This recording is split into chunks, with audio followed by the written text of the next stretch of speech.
Bismillahirrahmanirrahim. Assalamualaikum warahmatullahi wabarakatuh. Marilah kita mulai pembelajaran kita dengan bacaan Al-Basmalah. Bismillahirrahmanirrahim. Alhamdulillah, pada kesempatan ini insya Allah kita akan belajar yaitu dengan tema alam semesta sebagai tanda kekuasaan Allah.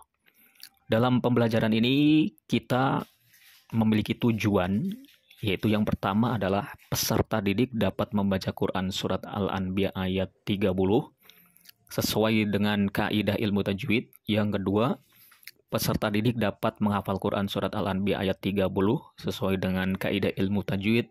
Kemudian yang ketiga, peserta didik dapat menelaah kandungan Quran Surat Al-Anbiya ayat 30. Yang keempat, peserta didik dapat menjelaskan pesan Nabi Muhammad SAW untuk menguasai ilmu pengetahuan. Yang kelima, yaitu peserta didik dapat membuat karya teks dan doa yang berisi rasa syukur atas penciptaan alam semesta yang indah ini. Dapat kita lihat kegiatan pembelajaran kita ini di infografis. Yang pertama yang akan kita lakukan yaitu membaca Quran Surat Al-Anbiya ayat 30.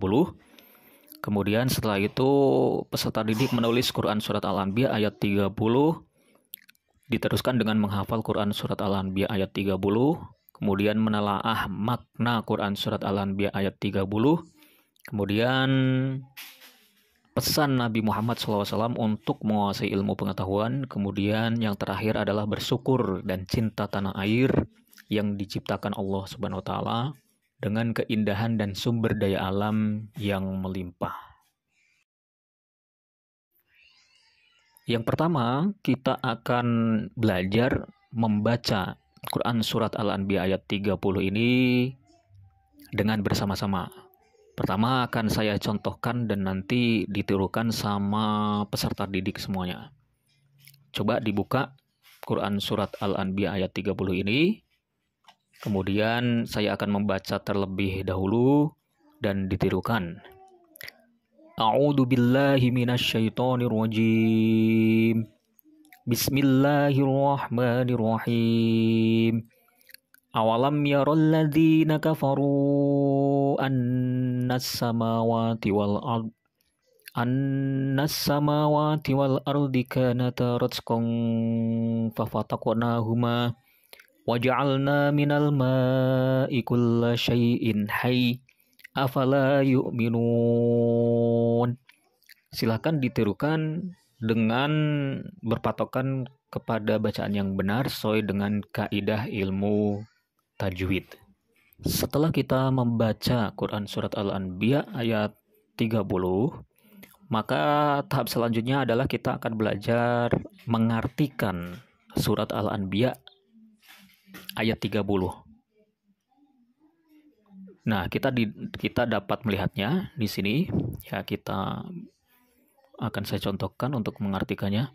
Awalam yaral ladzina kafaru, apakah orang-orang kafir tidak mengetahui annas samawati wal ard, bahwasanya langit dan bumi kanata ratqan, keduanya dahulu menyatu.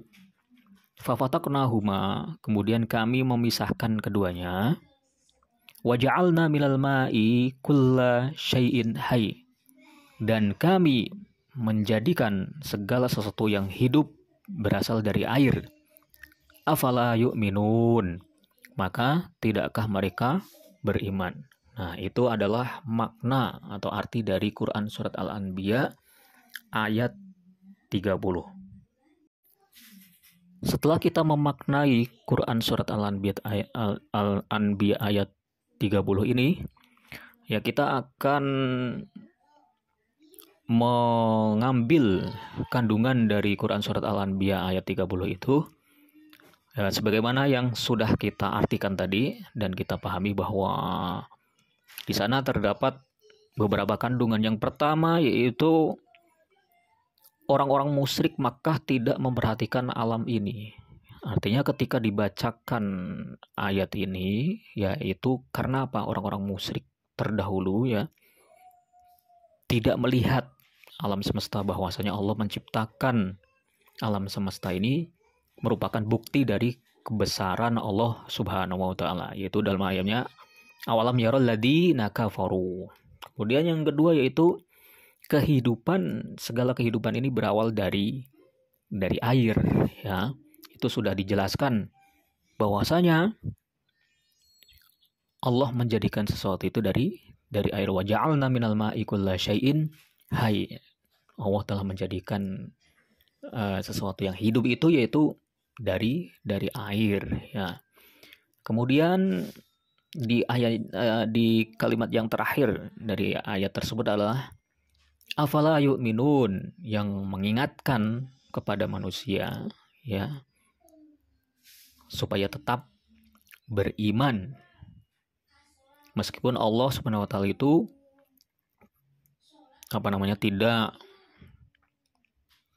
kita tidak bisa melihatnya langsung, tetapi kita bisa melihatnya dengan ciptaan Allah Subhanahu wa taala. Bahkan dalam ayat ini kita bisa mencocokkannya yaitu dengan ilmu pengetahuan saat ini, ya, bahwasanya alam semesta itu adalah dulunya satu, ya. Dulunya satu. Kanata ratskon. Jadi langit dan bumi itu ketika itu bersatu, ya.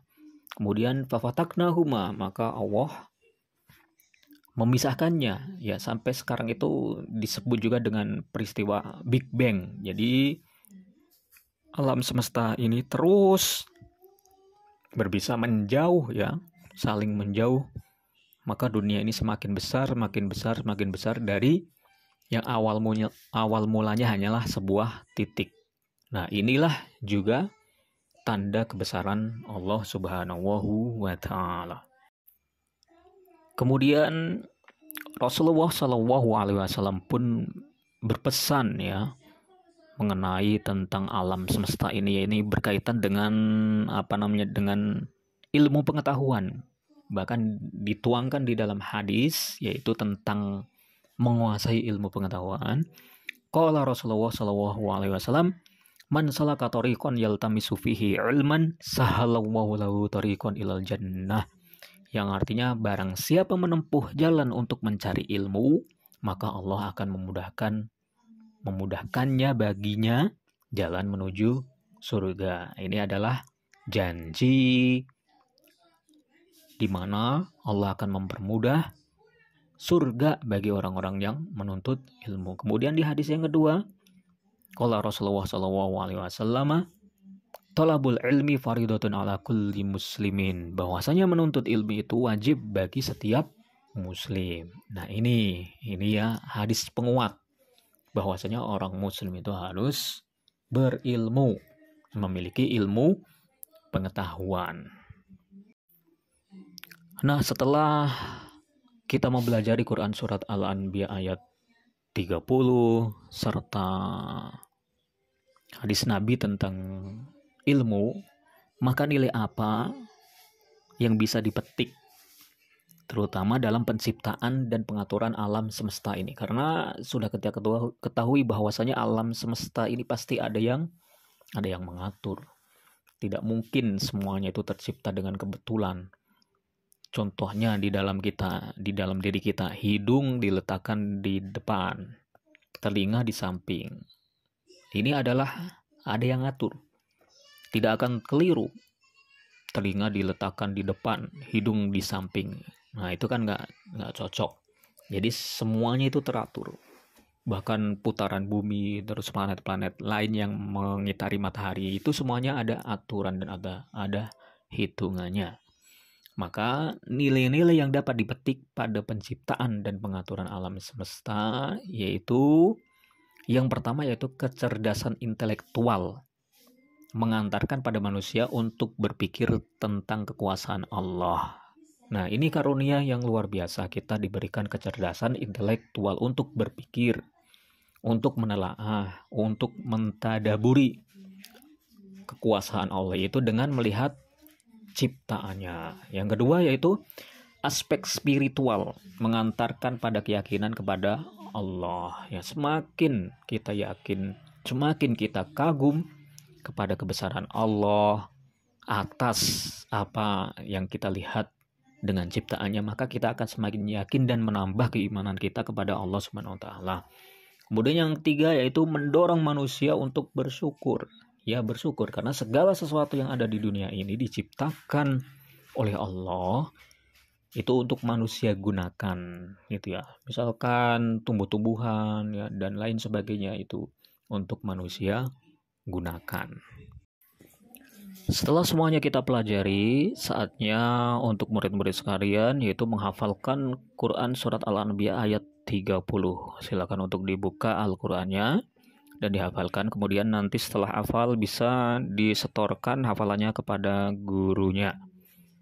Kemudian yang terakhir yaitu bagaimana pembelajaran di atas kita sesuaikan dengan profil pelajar Pancasila.